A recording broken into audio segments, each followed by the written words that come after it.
So we've been talking about billionaires a lot recently and their involvement in the UAP NHI topic, right? And today we're gonna be checking it out. We're gonna be looking into it because we know of a few, right? We know Fugel, Skinwalker Ranch owner that bought it, and then the person before him, not the family, Bigelow, I think, something like that. And yeah, there's just all this involvement in independent billionaires, and then you got private contractors, aerospace companies, with skunk works, with all these, highly sensitive black projects. And yeah, it's interesting to see all of it on one, and we're going to be checking out something related to that today. So yeah, get your snacks, get your popcorn, because today's going to be a good one. Stay till the end. The best parts are there as always. We've been talking to all the guests about UFOs and UAPs. Welcome to Conspiracy Corner. You have a point of view on UFO UAP phenomena? I do. So right now we're going to be introduced to somebody that we are not too familiar with. So check this out. And I guess everyone else has too, so I won't be that weird an outlier. So first of all, I'll just say, I don't believe in UAPs, UFOs, and I don't not believe in them. I'm just curious about it. And I've had this theory that something is going to happen, that we're going to break our current understanding of physics theory and our physics laws. And so I've been looking for that moment. And one of those is around the UAPs. So I've been more and more curious and digging more and more. And I started working with a friend who made the movie Icarus on the idea of like a Netflix docuseries. I thought it should be funny and have somebody like a Larry David kind of character narrating it. But he said, maybe. He came back to me. He's making a documentary about the fentanyl crisis and how documented how China has dumped it here. And he said, you've got to meet with me and this guy. While he was working on that, he was interviewing a former DOD contractor who had worked for them for decades and said, I've got a lot on fentanyl, but I have this whole other thing to show you about these UAPs. And he'll just tell you his claim. So they came and met with me, and we had to meet outside and put our phones in Faraday bags. Faraday bags. Yeah. Faraday bags. So it was a good setup, if nothing else. And he claimed that in running these war games for the Defense Department, it inadvertently was summoning these UAPs, these drones. And he had tons and tons of video of it and classified them. I'm just telling you what he told me. Let me guess. All the drone videos look like they were shot on an 8mm 1968 camera. Wait, hold on, Jay. So this is fascinating, right? Supposedly, as this person claims, is that they stumbled upon summoning them accidentally or attracting them, right? Whether this is nuclear technology that attracts them, or whether they probably by now already have super sophisticated technology to do this to an even more effective extent, right? So they had all this footage, this attraction back then. What the fuck is going on right now, So what if, and this is a hypothetical scenario, the reason there were so many drones in and around the US that were not FAA authorized, which contradicts what the Trump administration said, because they fucking repeated, they're like parrots right now, they repeated what they were told. Still upset about them not staying true to their word. But what if these drones were as erratic as they were because there was some kind of secret mission within the US transporting some kind of thing, material, whatever the fuck, that attracts these things, and this is what happened? And yeah, that would explain why the FAA knows nothing about it or anything like that. Maybe underground happenings. I have no clue. Let me know what you think. Mark, just explain this. So the United States is simulating war games. Yeah. And what is it doing exactly that's causing these drones to show up? He did not tell me what were the games. What were the exact triggers. Right. And to be completely honest, I wish they would give us a way or strategy or method, like C5 or Skywatcher, whatever they use tech, like a technique that can check this stuff that's not super impossible to make, like the fucking atomic bomb, right? We're not all Einsteins with little books writing fucking equations, right? Imagine there was a way that was as simple as that can attract this phenomenon, and everyone can prove this and see this. It would change everything in such a dramatic fashion.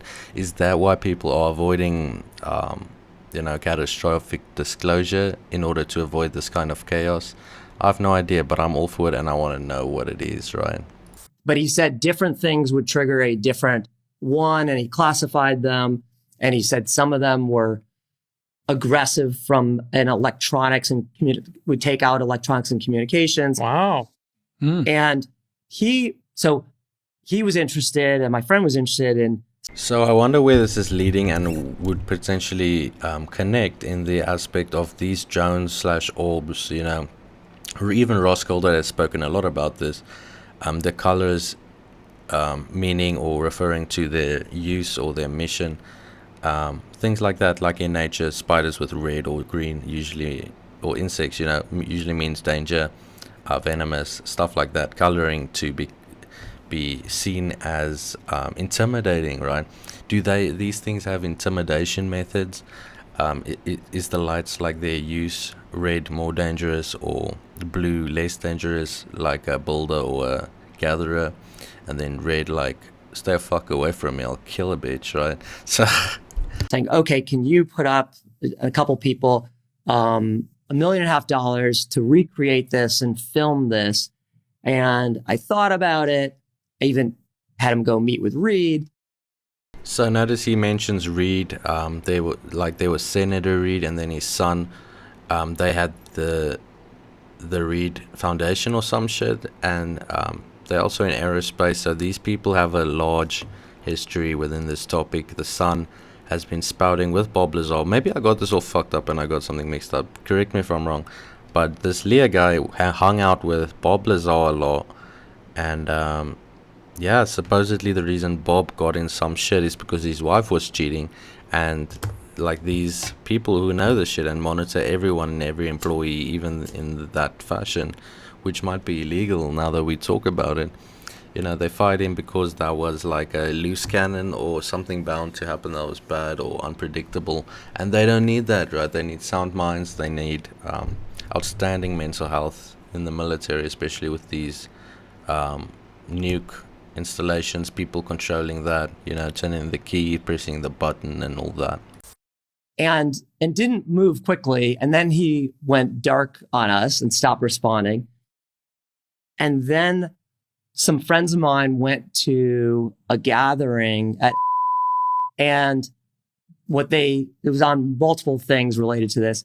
And they said that this guy was there and that he summoned one of these. They kind of said it looked like a large drone. So I also wonder, what do these drones and these light beings or orbs have in, like, are they the same thing? Do they turn in and out of those forms?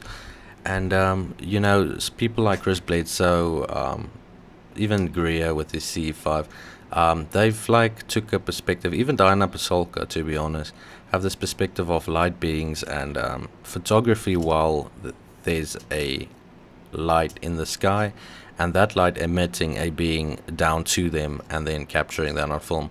So I don't know how that connects to actual drone/UAP in the traditional sense, but I'm really curious about that. And my friends showed me some pictures that they took, which were really, it was at night and they were really grainy. Come on, stop. I'm not making this up. I'm just telling you. Just one piece of advice with this documentary film stuff. You know how to make $100 million in documentary films, right, Pincus? Yeah, start with $1 billion. Start with $1 billion. You're the mark in all of this. You're just a mark. This guy needs $1 million to finish his house or something in Topanga Canyon. Guys, let's just take one second for me to ask you to go subscribe to the Patreon down below. It supports a lot. We are not making any money from this channel right now, and we're putting in a fuck ton of effort, a whole lot of resources. I want to be getting a new webcam, as this one is ass and really old. I don't know if you've noticed, but the microphone is pretty good. I don't know what you guys think, let me know. But yeah, down below, Patreon link, Subscribe $5 a month. That would like change so fucking much. You have no idea.